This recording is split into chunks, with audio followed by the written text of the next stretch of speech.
시작하겠습니다.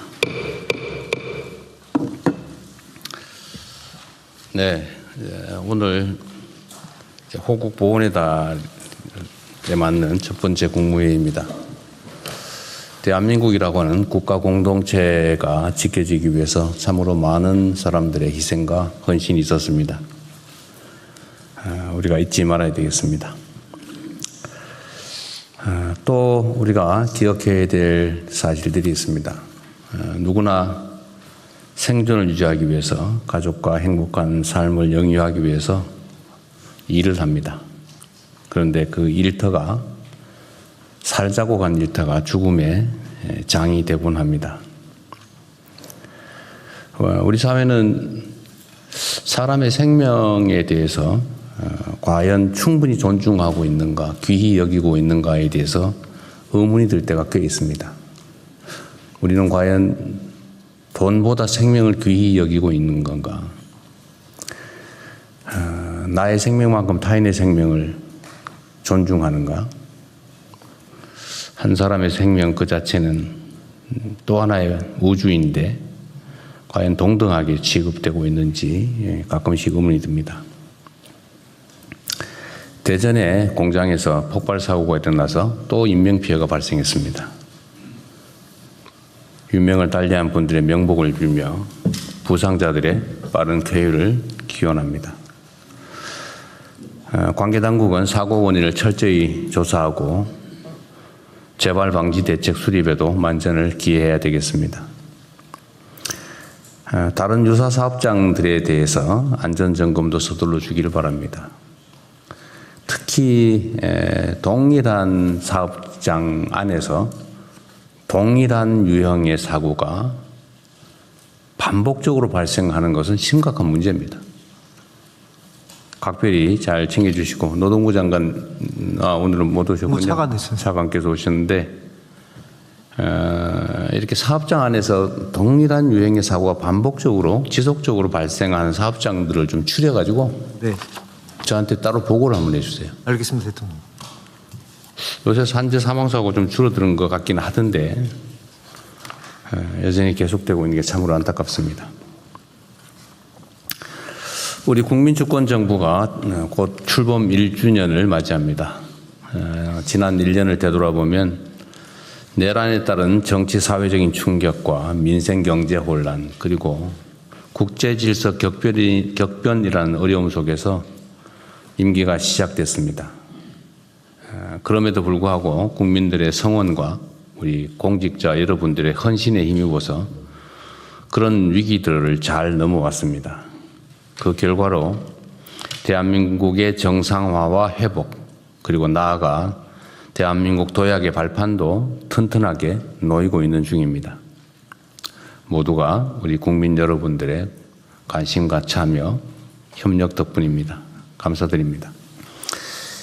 이제 곧 시작될 임기 2년차부터는 지금까지의 정책 성과를 바탕으로 국민 삶의 실질적 변화를 더 크게 만들고 더 속도를 높이고 더 폭을 넓혀 가야 되겠습니다. 우선 수출 등 핵심 지표 개선의 성과를 중소기업, 소상공인, 서민, 취약계층 등 민생 전반으로 확산시키는 데 주력해야겠습니다.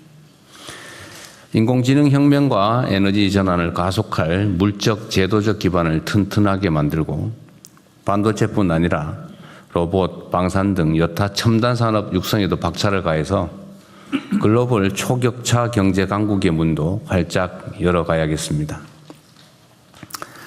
우리 대한민국의 생존 전략이라 할 수 있는 지역균형 발전과 국토 대전환을 속도감 있게 추진하고 양극화 완화를 위한 효과적 대안을 마련해서 모두의 성장을 향해 나아가야 합니다.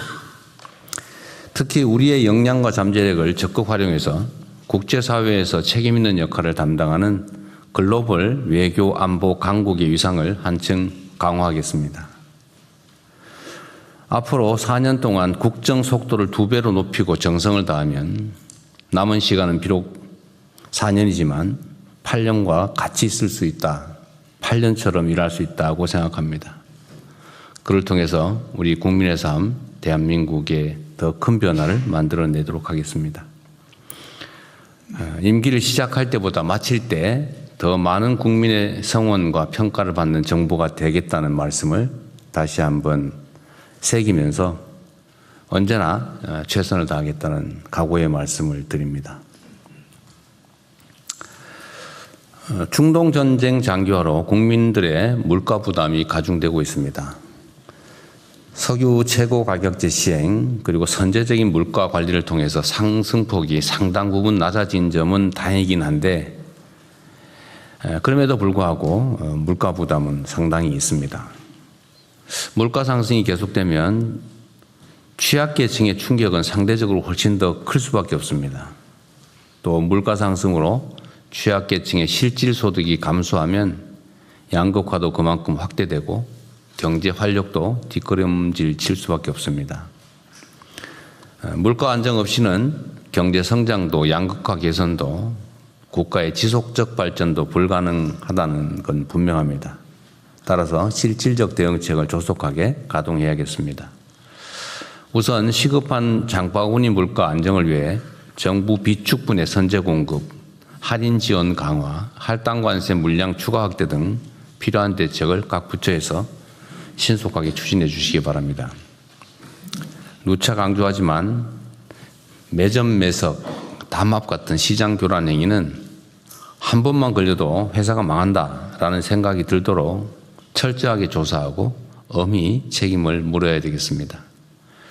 물가 관리가 민생 안정의 핵심 전제라는 각오로 각 부처에서 총력을 다해 주기를 부탁드립니다. 최근에 예비군 훈련과 또 군부대 장병들 훈련 관련해서 많은 문제점들이 지적되고 있습니다. 의료 인력이나 응급 장비 등을 제대로 갖추지 않고 훈련이 강행되었다든지 또 비합리적인 얼차례 같은 구시대적 병력 악습이 나타나는 거 아니냐라는 국민들의 우려가 있습니다. 부당한 피해를 입은 분들에게 국군 통수권자로서 깊은 위로 말씀을 드립니다. 관계 당국은 일련의 이런 사건 사고들에 대해서 철저하게 그리고 신속하게 진상을 규명하고 국민들께 사실 그대로 투명하게 공개해 주기 바랍니다. 아울러 그에 따른 책임이 있다면 그 책임도 엄정하게 물어야 되겠습니다. 국민의 인권과 안전이 최우선이라는 원칙에 군대도 당연히 예외가 아닙니다. 더구나 국가 공동체를 위해 소중한 청춘을 헌신하는 젊은 장병들의 권리를 한치의 빈틈도 없이 책임지고 보장하는 것은 국가의 마땅한 도리입니다. 전군은 장병의 인권을 소홀히 여겨도 된다는 혹시 그런 시대착오적 인식이 아직도 군내에 잔존하는 건 아닌지 현장을 면밀하게 점검해 주기 바랍니다. 아울러 병사들의 상태나 현장 상황을 고려하지 않은 훈련 행태나 방식은 개선할 필요가 있겠습니다. 특히 사고가 나면 듣기만 급급하다, 불투명하다 이런 지적이 나오지 않도록 확실하게 조치해 주기 바랍니다. 나라의 부름을 받은 우리 젊은 사람들이, 젊은 청년들이 안전하게 일상으로 돌아갈 수 있도록 정부가 최선을 다하겠다는 말씀을 드립니다. 이상입니다. 이후 회의는 국무총리께서 진행해 주시겠습니다.